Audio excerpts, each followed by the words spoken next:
Assalamualaikum dan salam sejahtera. Saya nak terangkan tentang soalan nombor 3 ini yang ada kaitan dengan power or RMS power. Okey, dalam soalan ni, when a certain alternating current of 50 Hz, ini F kita. Okey, F equals to 50. Connected to a bulb rated as 12 volt. Ini V. Apa yang saya nak labelkan dia adalah VRMS. Root mean square value of voltage. Bila tak diberitahu itu adalah voltage apa, itu maksudnya the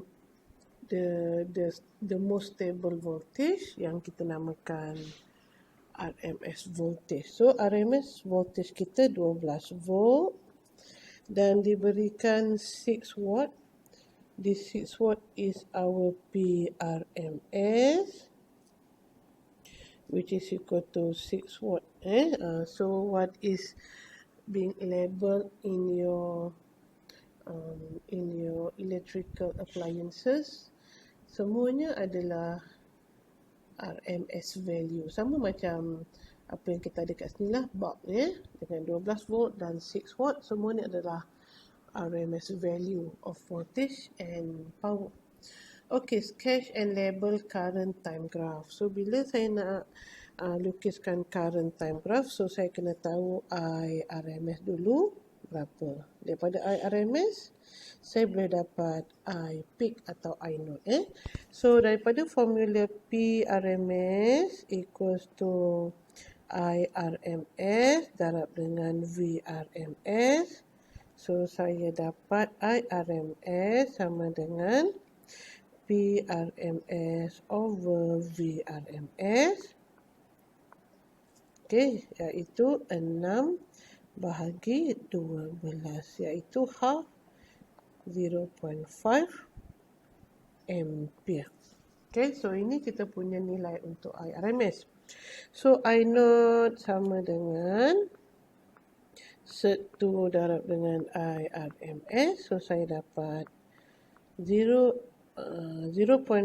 times set 2. It has to be bigger than 0.5.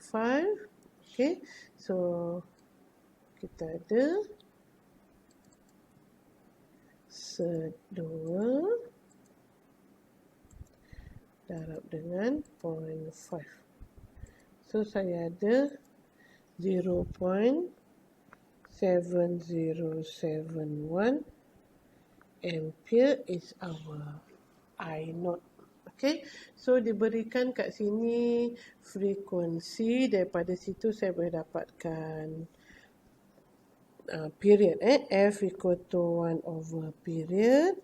So period equal to 1 over 50 Hertz. So my period is 1 over 50. So saya dapat period 0.02 second.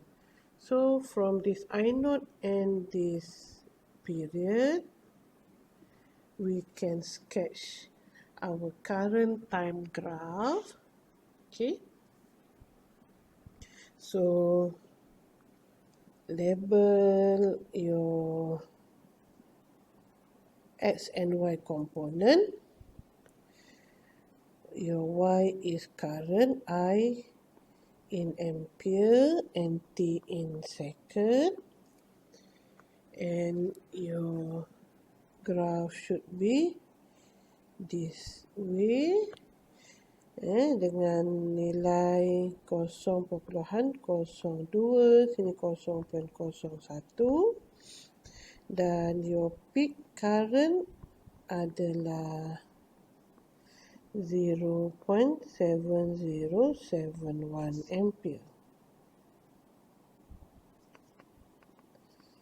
Okay, so inilah awak punya graf untuk soalan nombor 3 sketch and label current time graph for this alternating current. Okay, so thank you very much. Assalamualaikum.